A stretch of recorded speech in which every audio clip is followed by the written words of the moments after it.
global challenges: energy transition, climate change, population decline, and pandemic responses. APEC-related events continuing in Seoul, the capital of the Republic of Korea, where diverse cultures blend. Jeju, the beautiful island, blessed with UNESCO Natural World Heritage Sites. Incheon, the vibrant international city, central hub connecting Asia-Pacific. Busan, the largest maritime city, centering around maritime trade and the logistics industry. And Gyeongju, the city hosting the APEC Economic Leaders Meeting, where 2,000 years of profound history and modern, trendy, and youthful energy blend in a perfect balance. Here, a new chapter of economic exchanges will unfold for a better future.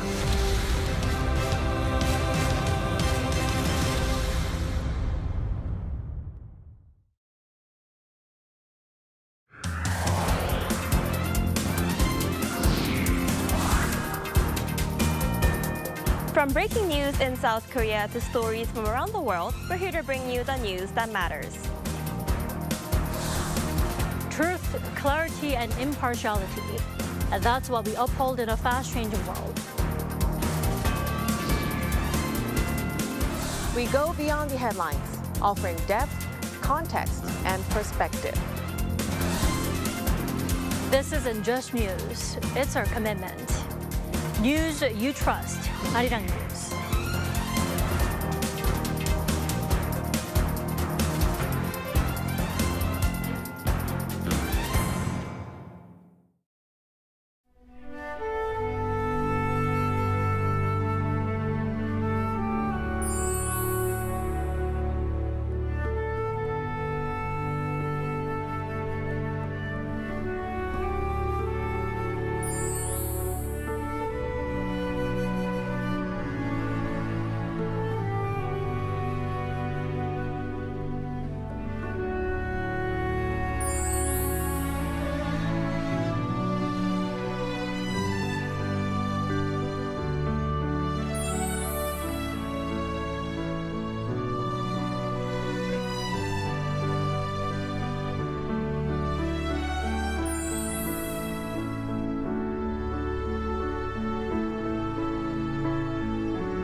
가서 보시면 깜짝 놀랍니다.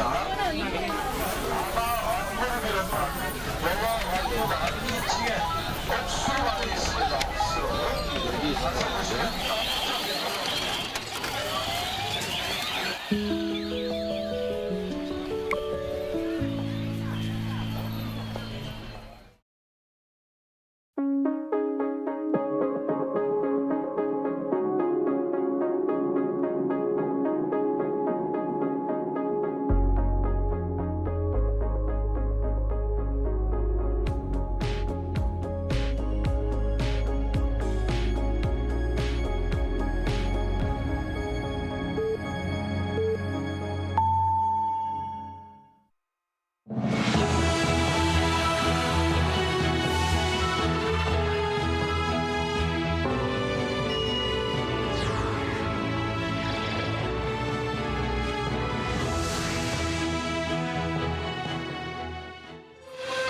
Marking his first full month in office, President Lee Jae-myung reflected on the past month, which he recognized as a period has been devoted to revitalizing people's livelihoods. He also pledged the utmost investment in future industries like AI and the realization of pragmatic diplomacy rooted in national interest. Also on Thursday, the Nat'l Assembly approved four-term lawmaker Kim Min-seok as the country's new prime minister. While the main opposition People Power Party boycotted the vote, Kim will take on the role as the nation's 49th prime minister and the first under the Lee administration. Outbound shipments of agricultural and food products from South Korea hit an all-time high in the first half of the year on the back of the growing popularity of K-culture. Korean ramen led the record-high export, and exports of Korean sauce like gochujang also went up. President Lee Jae-myung held a press conference today marking 1 month in office. Topics covered were a wide range of issues, including the economy, North Korea, and foreign policy. When it comes to trade talks with the U.S., the president said it's not easy, though he says he's making utmost efforts. On foreign policy, our top office correspondent Yoon Jung-min reports. South Korean President Lee Jae-myung was mindful of trade negotiations with the U.S. during Thursday's press conference, marking 30 days in office. When asked, he said one thing that he could say for sure was that it's not easy. 지금 그렇다고 해서 7월 8일까지 끝낼 수 있는지도 확언하기 어려워요. 지금 최선을 다하고 있습니다. 최선을 다하고 있고 또 쌍방의 모두에게 도움이 되는 그야말로 호혜적인 그런 결과를 만들어내야 하는데 아직까지도 쌍방이 정확하게 뭘 원하는지가 명확하게 정리되지는 못한 상태입니다. This as the deadline for talks to cut the 25% reciprocal tariffs imposed by the Trump administration is less than a week away. He went on to say that his government is looking for topics in many different fields as he revisited his principle of pragmatic diplomacy for national interests. On North Korea, the commander-in-chief vowed to improve relations with Pyongyang based on the South Korea-U.S. alliance, as well as the three-way cooperation with Japan, urging the importance of dialogue and communication. 근데 대화를 전면 단절하는 건 그건 정말 바보짓이죠. 미워도 얘기를 들어야 되거든요. 그리고 협상하고 정치나 외교에서는 감정을 배제해야 된다. He added that North Korea's response was quick and better than he had expected to South Korea halting loudspeaker broadcasts 1 week after Lee took office in June. On South Korea's relationship with Japan, 이런 갈등 요소도 있긴 합니다만 저는 이 두 가지를 뒤섞을 필요는 없다고 생각해요. 그 문제는 그 문제대로. 말씀드렸던 것처럼 전쟁 중에도 외교는 한다, 대화는 한다, 협력할 건 한다. He was referring to long-standing controversies between the two neighbors, stemming from Japan's colonization of the Korean peninsula from 1910 to 1945, as well as territorial issues. Still, he says he sees a lot of areas to work together with Tokyo, including tackling North Korea's nuclear and missile programs, on top of the economic cooperation. President Lee, who's just 1 month in office, did not forget to mention his recent visit to the G7 summit, which he called an official announcement signaling Korea's return to global summit diplomacy. Yoon Jung-min, Arirang News. During today's press conference, President Lee Jae-myung has also laid out his vision for major domestic issues, focusing on improving livelihoods and promoting unity. Our Presidential Office correspondent Song Yu-jin has more. Helping people get back on their feet will continue to be South Korean President Lee Jae-myung's #1 priority. Even on day one, President Lee issued his first executive order to establish an emergency economic task force. The supplementary budget proposal, worth 30.5 trillion won, or roughly $22.4 billion, is also part of those efforts. When asked about the impact of the universal cash handouts, President Lee said they'll act as a priming pump for the economy. 소비 진작 더하기, 소득 지원 효과도 있죠. 이 서민들이 너무 먹고 살기 어렵잖아요. 당장 떼거리가 불안한 사람한테 15만 원은 아니 50만 원은 정말 엄청나게 큰 돈이죠. 효과는 일반적으로 평가되는 것보다 높을 거다라고 생각합니다. Another area of focus was balanced development between the capital region and the rest of the country, which the president says is essential to Korea's long-term growth. 제가 국무회의에서 이런 지시를 해놨어요. 아예 정부가 정책을 결정하거나 또는 예산을 배정하거나 할 때 지역별로 일종의 가중치 표를 만들어 달라. 예를 들면 수도권에서의 거리, 아니면 지방 대도시에서의 거리. Other growth drivers highlighted by the president included investment in AI, semiconductors, and renewable energy. He also pledged to pave the way for the Kospi to reach 5,000 by making the capital market fairer and more reliable. On housing, following the recent tightening of housing loan regulations, he signaled that additional real estate measures are on the way, combining expanded supply with demand controls to stabilize prices. Communication and unity were also recurring themes, especially across political lines. President Lee described differing views as an uncomfortable but necessary source of synergy. 대한민국 전체를 대표하는 대통령의 직무를 수행하기 때문에 실제로 우리 국민들이 하나로 모일 수 있는 통합의 국정을 해야 합니다. 그리고 마음에 드는 또는 색깔이 같은 쪽만 쭉 쓰면은 위험하죠.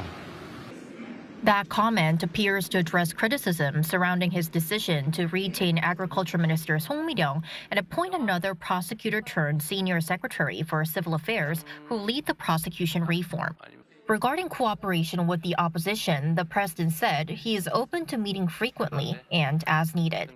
Thursday's press conference itself, held under the themes of closer, broader, and new, reflected Lee's commitment to engagement. It invited not only the presidential press corps and foreign correspondents, but also grassroots media outlets.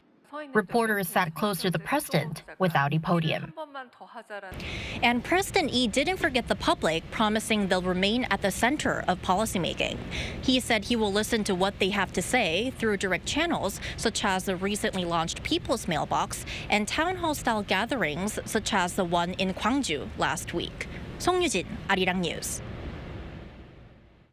President Lee Jae-myung has also held his first phone call with NATO Secretary General Mark Rutte, during which they agreed to bolster cooperation in the defense industry. That is, according to his spokesperson Kang Yoo-jung on Thursday, who said their discussion included deepening Seoul's partnership with NATO. Rutte congratulated Lee on his inauguration and thanked him for showing South Korea's willingness to cooperate with NATO via the attendance of Lee's National Security Advisor at the NATO summit last week, though he said he had hoped to have seen him in person. National Security Advisor Wi Sung-rak attended the summit in Hague on behalf of the president. President Lee reportedly vowed to continue strengthening Korea's partnership with NATO amid multi-layered global crises. Also today, Parliament approved Kim Min-seok as the country's new prime minister, with the ruling party unilaterally pushing through the motion amid a boycott by the main opposition. Our political correspondent Shin Ha-young reports. Four-term lawmaker Kim Min-seok has finally been given the green light to take the post of prime minister 29 days after being nominated by President Lee Jae-myung. I'll respect the will of the people, put the president's vision into action, and bring together the wisdom of lawmakers across party lines in managing state affairs. My top priority is overcoming the economic crisis caused by the forces of tyranny. This comes after the National Assembly approved his appointment on Thursday to the only cabinet post in South Korea that requires parliamentary approval. Of the 179 votes cast, 173 lawmakers voted in favor, 3 voted against, and 3 ballots were invalid. The ruling Democratic Party, which holds a majority in the 22nd National Assembly, pushed the motion through unilaterally amid a boycott by the main opposition People Power Party. Given the current crisis, it's a shame that the PPP continues to obstruct the process. If the confirmation of the Prime Minister, who is supposed to lead the cabinet, is delayed any further, the public won't stand for it. Ahead of the plenary session, the PPP demanded Kim's withdrawal, calling him an unqualified nominee, citing his failure to submit key documents, particularly those related to his wealth. There hasn't been a Prime Minister nominee with this many issues before. Once again, we urge President Lee Jae-myung, it's not too late. Withdraw Kim Min-seok's nomination. The presidential office welcomed the approval, saying that it paves the way for Prime Minister Kim to work closely with President Lee and help him run state affairs smoothly. Meanwhile, despite the standoff over Kim's appointment, the parliament passed a revision of the Commercial Act during Thursday's plenary session, following an agreement reached the previous day. Among 272 lawmakers present, 220 voted in favor, 29 voted against, and 23 abstained. This was one of the contentious bills the two sides have been clashing over. The DP had pushed a revision to the act back in March, but it was vetoed by the previous administration. The revision aims to add the word shareholders to the director's duties from just company. It also introduces the so-called 3% rule, which caps the voting rights of the largest shareholder and related parties at 3% when appointing audit committee members at listed companies. The rule is intended to prevent undue influence and abuse of control by majority shareholders. This marks the first passage of a bill related to the people's livelihoods and the first time the rival parties have reached a bipartisan agreement on legislation since President Lee took office. 신하영, Arirang News. Rebooting the country's economy and restoring people's livelihoods have been the South Korean president's #1 tasks during his first month in office. We look back on the Lee administration's economic policies and what to look forward to in the months to come with our economics correspondent Moon Ji-young. Hello, Ji-young. Good evening, Dami. So, Ji-young, President Lee couldn't stress enough how crucial reviving the country's economy is during the 2-hour conference, could he? Yes, as you mentioned, President Lee has described the current state of people's livelihoods as being collapsed. Lee, in his first administrative order, launched an emergency economic task force aimed at making economic recovery the top priority. To understand why such an emphasis is put on livelihood recovery, we can first look at key economic indicators, starting with inflation. In June, consumer prices rose more than 2% year-on-year. Notably, the primary drivers were increases in fuel and food prices, directly impacting the daily lives of ordinary citizens. Secondly, the economic outlook paints a challenging picture. For this, let's hear directly from an expert. Well, the growth rate this year is only expected to be 0.8% by the Bank of Korea, and a lot of international investment banks are predicting that it'll actually be worse. Some are predicting that the growth rate will only be 0.3%. The two main pillars of Korean economy is exports and domestic consumption, and both seems to be down very much this year. Household debt remains a substantial concern as well. The scale of household loan growth, especially mortgage loans, is expanding. This is intertwined with the real estate market situation, especially in the Seoul area, which recently saw huge price increases. In response, the government announced new loan regulations, primarily targeting the Seoul area, where all local lenders will be forced to sharply lower their household lending. Right, Jiyoung. Now, we also have to talk about the e-government's extra budget, the supplementary budget, which is, designed to reboot the country's economy from, consumption to investment. Tell us more. Yes, Tommy, Lee has repeatedly stated that the supplementary budget will create a multiplier effect in the economy. The government is aiming to distribute financial support quickly to stimulate consumption and investment. According to economic experts, this approach has specific goals and expectations. The government is hoping that the supplementary budget, which originally planned to distribute about 20 trillion won, would pull the economy up by 0.2 percentage points.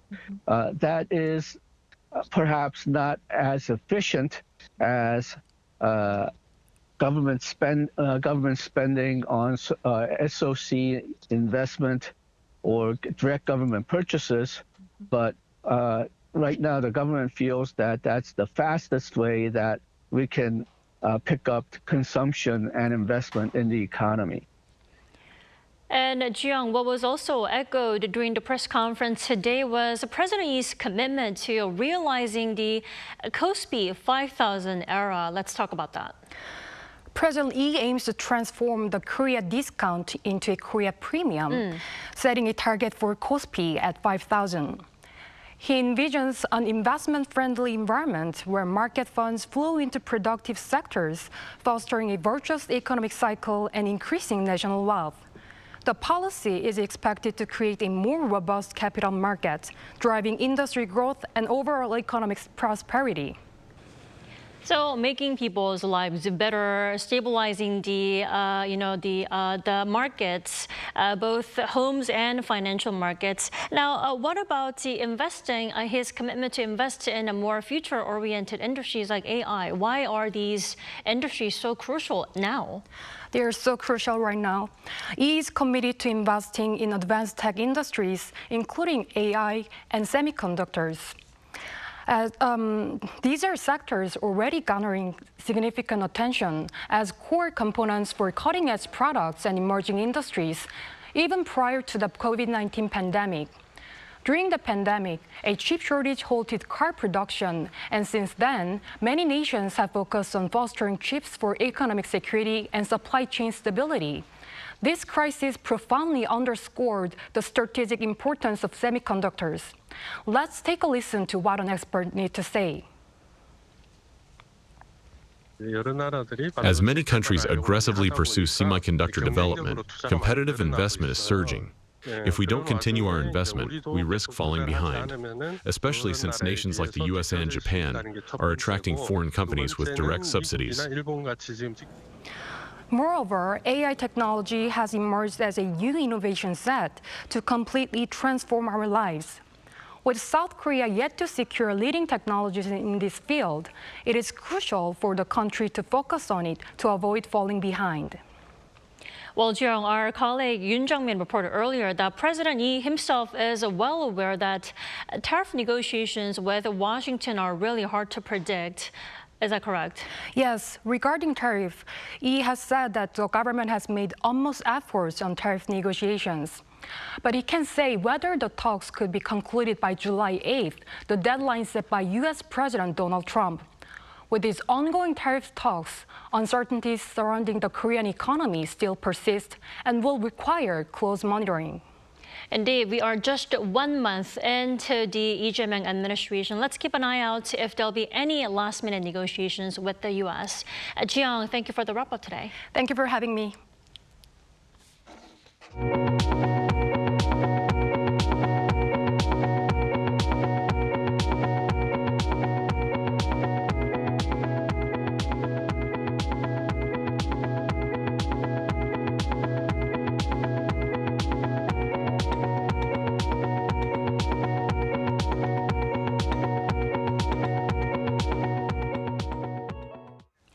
The entire nation continues to be trapped in extreme heat this week, with the summer's monsoon season being a rather dry one. In fact, the rainy season is already over down on Jeju Island in the southern regions. Our An Sung-jin has more. South Korea remains in the grip of a heat wave. According to the Korea Meteorological Administration, heat wave advisories were issued across the country on Thursday, with morning lows ranging from 23 to 28 degrees and the daytime high reaching up to 37 degrees in some areas. As hot and humid conditions persist, the feel-like temperatures are expected to hover above 33 degrees in most parts of the country. With temperatures remaining over 25 degrees throughout the night as well, the capital Seoul has continued to see tropical nights since the first one of the year on June 29th.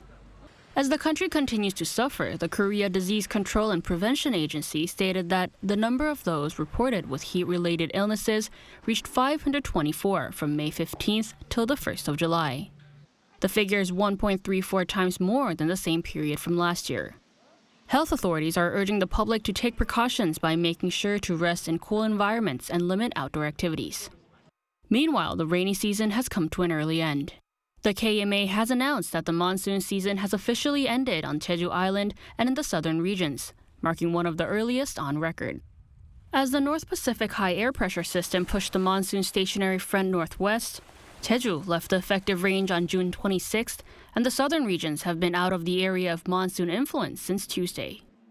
For Jeju, it has been the earliest monsoon season ending since nationwide weather monitoring began in 1973, while for southern areas, it marked the second earliest. In terms of the monsoon period, both Jeju and the southern regions were the second shortest on record, lasting 15 and 13 days consecutively. However, the KMA said it's still too early to declare the end of the monsoon season in other regions, as a weakened stationary front near North Korea may temporarily affect the area. Rain is forecast for this week, though precipitation is expected to remain light. An Sung-jin, Arirang News. Agricultural and food products exported from South Korea came to a record high in the first half of the year, thanks to a growing popularity of Korean food like ramen and also hot sauces like gochujang and samjang. Our correspondent Park Junan has the details. South Korea's K-Food Plus exports, which combine agricultural products and agro-industrial goods, reached an all-time high in the first half of 2025, according to the Ministry of Agriculture, Food, and Rural Affairs. The total export value hit $6.67 billion, which is around 9 trillion won, a notable increase of 7.1% from the same period last year, driven by strong global demand for Korean food products. By region, North America was a standout market, with exports reaching $1.03 billion, a 24.3% increase from a year earlier. The European Union and the UK followed closely, with exports to these countries rising 23.9% to $420 million. Exports to the Commonwealth of Independent States, including Mongolia, climbed 9% to $240 million, while shipments to Gulf Cooperation Council countries rose 17.8% to $180 million. Although the first quarter outperformed the second overall, key markets such as the US, China, and Japan saw stronger growth in the second quarter, with shipments to the US standing out. Among processed foods, ramen was a major export driver, reaching $730 million in sales. Spicy ramen and new product launches resonated with global consumers, especially in markets like the Commonwealth of Independent States, China, and the US. Sauce exports grew 18%, totaling $220 million in gochujang, samjang, and other sauces, reflecting the rising global awareness of Korean foods. The Agriculture Ministry said its plan is to reach $14 billion worth of overseas shipments by the end of the year. We must expand the export base by promoting product development at the corporate level and creating new agricultural products. It's also crucial to identify and address challenges Korean exporters face in the U.S. and other alternative markets through coordinated government efforts. Amid global trade uncertainties, the ministry added that it will actively support exporters through overseas online and offline promotions, consulting on tariffs and non-tariff barriers, and responding to export risks such as currency fluctuations and logistical issues. 박준환, Arirang News.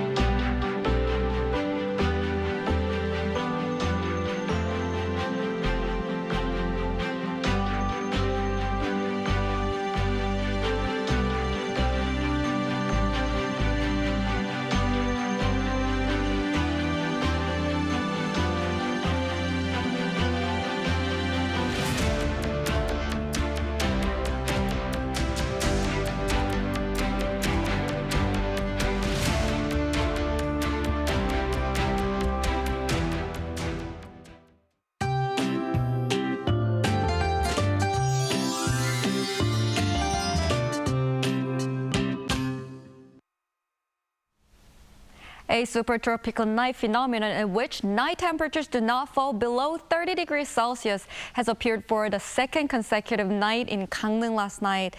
There are many areas where tropical nights appear all night around the East Coast and inland areas.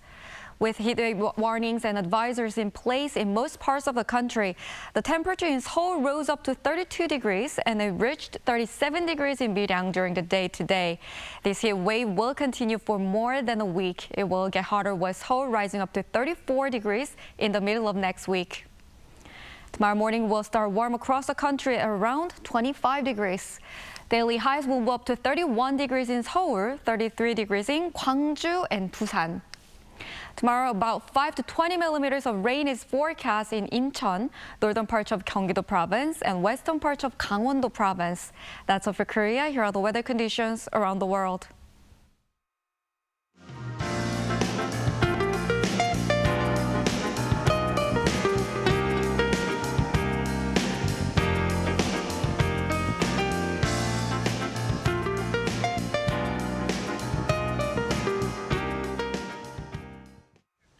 That's all we have for tonight. I'm Kim Dami. For all of us here at Arirang, thanks for watching and good night.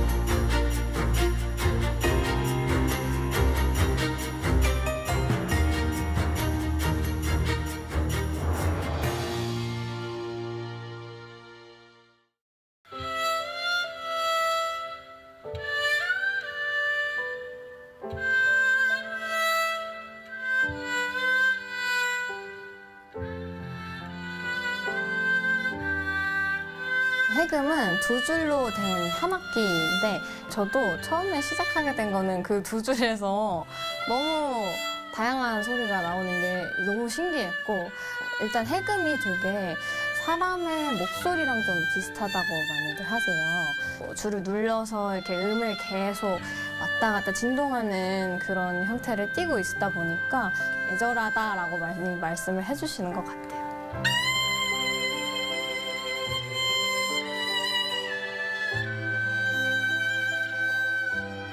이 곡은 제가 좀 오래 좋아했던 친구에 대한 제 여러 감정을 담은 곡인데요.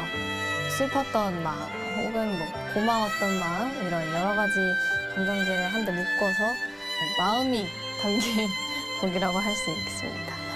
현대적인 음악으로 이제 재구성하는 단계를 거칠 때 항상 중요하게 생각하는 거는 음악의 분위기를 해치지 않는 선에서는 전통적인 주법들, 식임새 이런 전통의 냄새라고 할까요? 맛? 이런 걸 살릴 수 있는 요소들을 좀 집어넣으려고 하는 편이에요.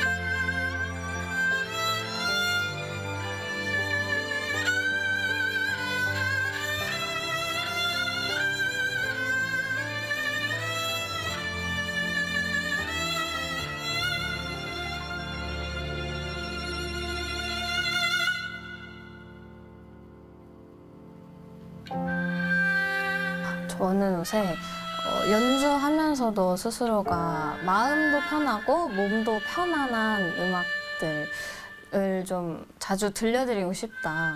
제가 음악으로 위로받았던 것처럼 제가 하는 음악들로 여러분들이 좀 위로받을 수 있는 순간이 있었으면 좋겠다. 그런 무대를 만들려고 노력해야겠다라는 생각을 했던 것 같습니다.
drawing more fans from all over the world. Local consumer prices continue to hover at the 2% rate in April. Turning to robots to allow the visually impaired the chance to better indulge in cultural experiences. Like the number of hybrid cars are registered in South Korea has surpassed 2 million using this locally developed Yuri rocket.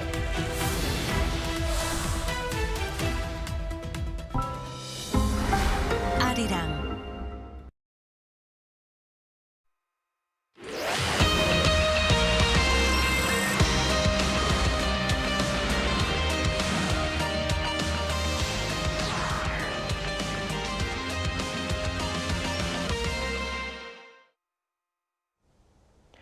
Welcome to Within the Frame, where we bring the most pressing issues across the globe into focus. I'm Kim Min-seok.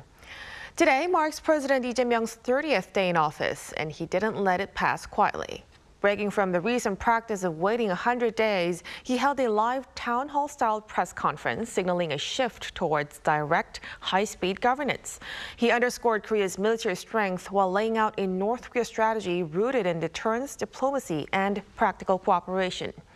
In the past 4 weeks, Lee also met global leaders, de-escalated tensions on the peninsula, and tapped his first foreign policy team anchored by career diplomats. In our third installment, marking 1 month of the Lee Jae-myung presidency, we focus on his emerging foreign policy, where he's positioning Korea on the global stage, and how alliances and diplomacy may evolve. To help us break things down, we're joined by Dr. Young-sik Bong, visiting professor at Yonsei University. Welcome to the program. Glad to be here. And also joining us from Washington is Andrew Yeo, Senior Fellow and SK Korea Foundation Chair at Brookings Institution's Center for East Asia Policy Studies. Good to see you. Thanks for having me here as well. So, let's begin our discussion with Dr. Bong first. So, today, President Lee held his first press conference just 30 days in, a town hall format, like I've mentioned. This was much more earlier than, the previous presidents. What do you make of the timing and the style of this latest press conference? Yeah, Morgan, you're correct that having the press conference with the nation on the 30th day after the inauguration is the earliest press conference for any president.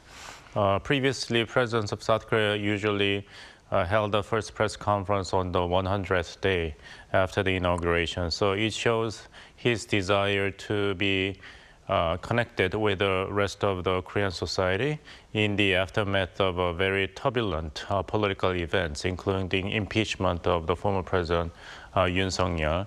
and the fact that his government had to start without the interim government to prepare for the governance. According to the statistics by the Korean media company YTN, former President Lee Myung-bak held a press conference with the nation 7 times, President Moon Jae-in 11 times, and President Park Geun-hye only 3 times. And the President Yoon Suk-yeol also held a press conference like this one only for 3 times. So I think President Lee Jae-myung realized that it is very important for his government to stay connected in good communication with the rest of the Korean society to have good governance. So it really shows President Lee's willingness to engage with the public. Now, on that note, there were several questions on diplomacy and national security, which is our topic for tonight. Dr. Yo, what stood out for you the most from those exchanges?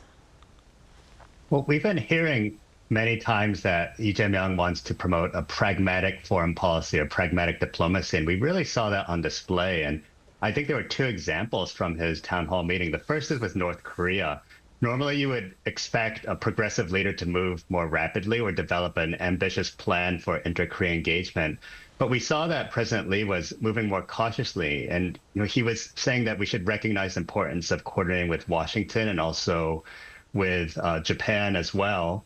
And he said that inter-Korea relations is going to be difficult, that it's going to take time, it's not going to be easy. And that's, again, maybe reflecting this pragmatism that he has. And then even in issues like the U.S.-Korea relationship with the ongoing trade negotiations, he mentioned how South Korea is doing its best, that we're negotiating very hard, but also he gave the sign that it's going to be a difficult process, even though the deadline's looming. So what we see again from his town hall is a reflection of this turn to pragmatic diplomacy.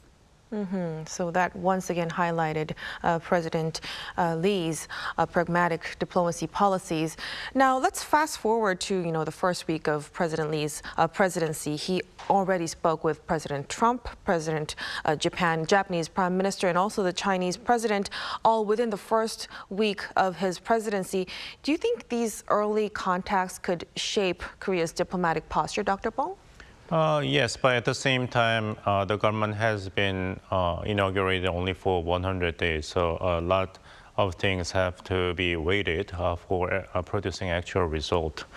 For one thing, there has not been any official meeting between U.S. President Donald Trump and South Korean President Lee Jae-myung because President Trump cut short of his schedule at the G7 meeting to deal with urgent situation in Iran. So President Lee Jae-myung is still waiting for the summit meeting with the U.S. President Donald Trump. And as Professor Yeo clearly mentioned, that the ongoing negotiations on the front of the tariffs and trade between the 2 countries would be serious challenges to Lee Jae-myung government in his approach to the U.S.-Korea security and economic partnership. But one bright side is restoration of high-rank official contacts and meetings between South Korea and Japan. And in this press conference, President Lee Jae-myung made it really clear that in fulfillment of his diplomacy based upon pragmatism, there are a lot of areas for mutual cooperation between South Korea and Japan. So he expressed his commitment to conducting 2-track diplomacy between South Korea and Japan. And he did not rule out inheriting the 1998 Kim Dae-jung-Obuchi Declaration, one of the major hallmarks of the good days between the 2 countries in the neighborhood. So we are going to see a lot of progresses taking place, at least in the context of the bilateral partnership between South Korea and Japan. So a lot to look forward between the 2 countries moving forward. Now, staying with Seoul's ties with Japan, just 2 weeks in, President Lee was at the G7 meeting, meeting leaders, including the Japanese Prime Minister as well. Dr. Yeo, what does this tell about the reset in South Korea-Japan ties and also to the return to shuttle diplomacy? Well, just like Professor Bong had mentioned, these early bilateral meetings are extremely important. And the G7 meeting a couple weeks ago is a meeting where many expected that President Lee would meet Donald Trump, but of course Donald Trump left early. So the most consequential, important meeting out of that G7 summit was the bilateral Korea-Japan, a meeting between Ishiba and President Lee. And I would say it's less of a reset and more of a continuation of the positive momentum that we experienced in South Korea-Japan relations under the previous government. I think what may be more surprising is that some were skeptical whether President Lee would maintain strong ties to Japan. But so far, I think he's proven his critics wrong by saying that the Korea-Japan relationship, these are two countries that are inseparable. I mean, it would have been politically expedient for him to criticize the previous conservative government, the Yoon government's pro-Japan orientation, but instead he's taken a strategic perspective and saying that South Korea should align with Japan. And so we will see shuttle diplomacy, I think, sustained under President Lee's leadership. At the same time, as he mentioned in the town hall meeting, even though they want to make the relationship more forward-looking, there's still some unresolved issues that relate to historical Japan's past colonial legacy in South Korea. And so those are things that may come up. But for now, I do think that the relationship between Korea and Japan is moving forward under President Lee. Right. So maintaining the previous government's ties with Japan, it took a lot of us by surprise. So we'll have to see how that unfolds. Now, let's also touch upon the U.S. front. President Lee admitted today that the ongoing tariff negotiations with Washington are not quite easy, and it might not be able to be wrapped up by August. Dr. Bong, how should we interpret this tone of President Lee, and how should President Lee's government approach this diplomatically? President Lee, in response to the question asked by the reporter of AFP, said that he knew this question would be coming and he gave a serious thought on how he would answer the question. And he said, frankly speaking, he could not give any specific explanations about the current state of very difficult and challenging negotiations taking place between Washington and Seoul about the tariff and trade between the countries. So what is most urgent for South Korea is to persuade the Trump administration about the possible new pause on the 90-day pause on tariff, reciprocal tariff on South Korea, in the aftermath of the conclusion of the negotiation between the United States and Vietnam. If that happens, that would be regarded as a small success for the Lee government of South Korea. But it is still very uncertain whether that is actually going to happen, considering the hardline posture of the Trump administration toward the trading partners of the United States, not just South Korea, but countries like Japan. After 9 rounds of official negotiations, Japan, United States are not really close to finalize the negotiations prior to another summit meeting between Prime Minister Ishiba and President Donald Trump. So it is very urgent for South Korean government to have something really concrete before finalizing the schedule of the summit meeting, bilateral summit meeting between the two leaders of South Korea and the United States. So it doesn't really bode well that Secretary of State Marco Rubio suddenly canceled his scheduled visit to South Korea, which would have been a great opportunity for both sides to tighten some loose ends before the matters will be finalized by the top leaders of the countries. So definitely it's a very tough issue, and President Lee also sounded very careful and cautious today. Let's also move on to the China front right now. Beijing has invited President Lee to the Victory Day parade this fall. Dr. Yeo, how should Korea weigh in that invitation given the current U.S.-China tensions? Yeah, we were just talking about relations with Washington, but now Beijing puts out this invitation, which puts President Lee in a bind in some ways. It's his first geopolitical test. It's going to be a difficult decision. On one hand, we remember Park Geun-hye's visit during the 70th anniversary of the end of World War II, when she traveled to Beijing, and there were photos of her sitting near Xi Jinping and Vladimir Putin. And there was some controversy of her trip. I think it'd be even more controversial at this point in time, given the China, Russia, North Korea, Iran relationship that's developed. And to have Lee Jae-myung sitting near Putin, if he attends, and Xi Jinping would send the wrong message, not just to the United States, but also to European partners. So my sense is that the risks are higher, and it may be preferable to maybe send someone else to represent South Korea, perhaps the prime minister or foreign minister in his place.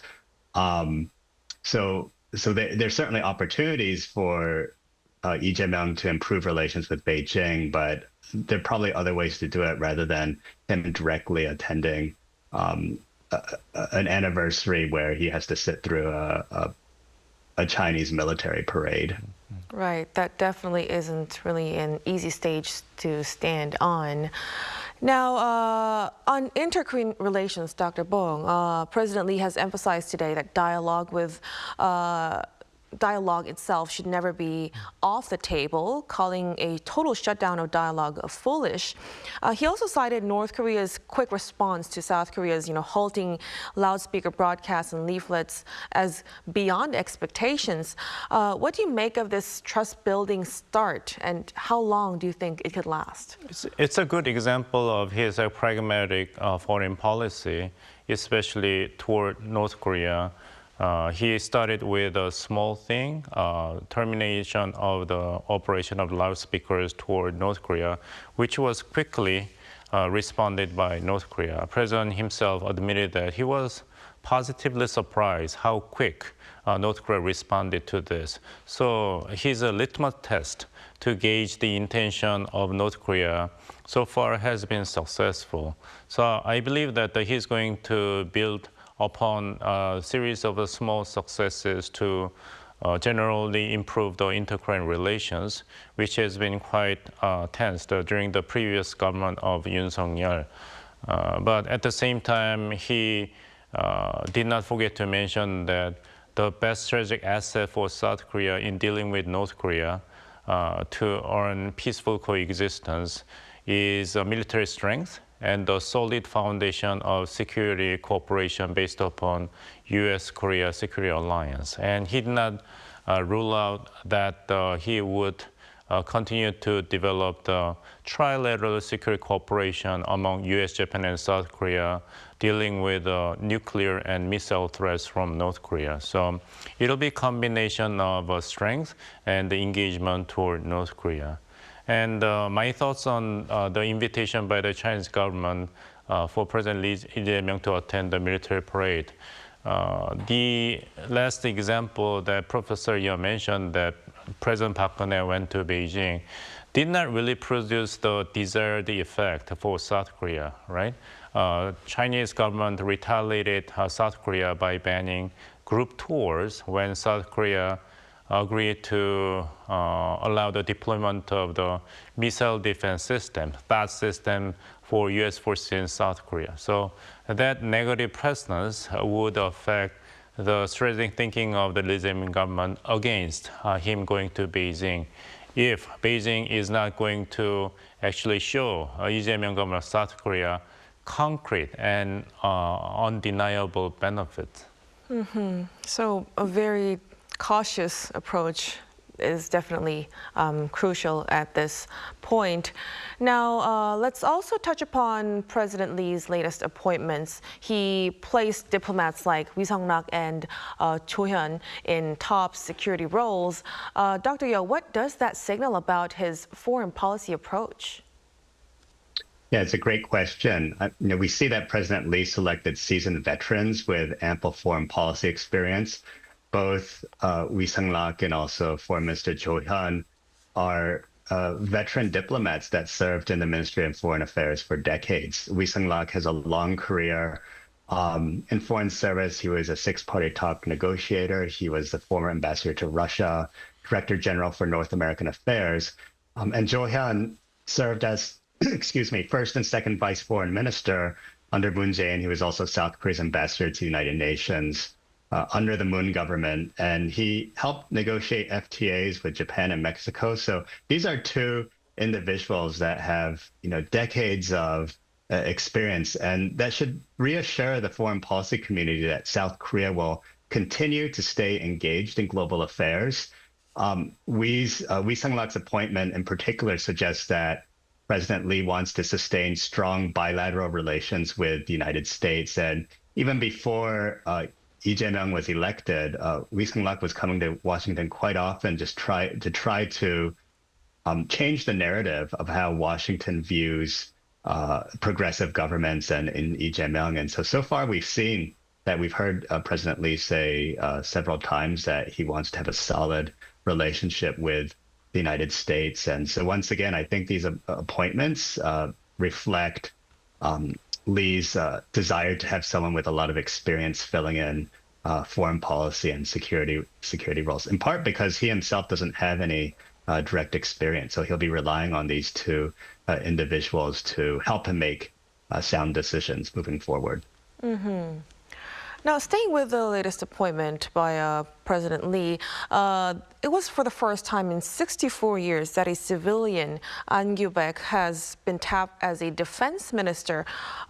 Dr. Bong, what's the significance of this latest appointment? Well, first of the candidate for the Minister of National Defense is not without any deep and professional experience and knowledge of national security. As a longtime member of National Assembly and in the Committee of National Security and Military, he has piled up a great deal of experience and expertise on national defense. So his appointment reflects the appointment of the person who knows essential things, how to run the armed forces of South Korea. Having said that, his appointment, I believe, is considered for the purposes of shoring up the confidence and honor and the dignity of the armed forces, which have been quite strained after the declaration of martial law for the first time in 46 years in South Korea in last December. So fusing military mindset and the civilian mindset for the renewal of the armed forces must be one of the top priorities for the Lee Jae-myung government to catch two birds with a stone, so to speak. So reformulation of the armed forces of South Korea to keep pace with fast-pacing changes in global security environment must be the background reason for his appointment. Mm-hmm. So it's not really just symbolic, it's a structural move, and we'll see how it unfolds.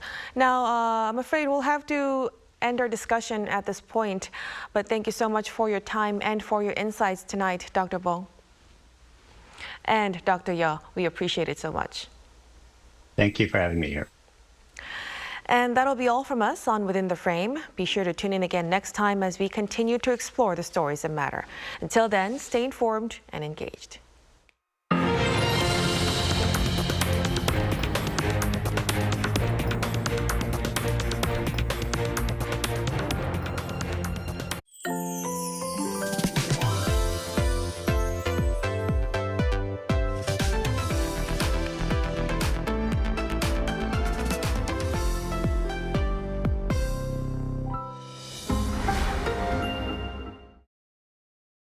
Arirang TV is conducting an overseas TV viewer survey to provide you with a better global broadcast service. Share your valuable feedback on the Arirang TV website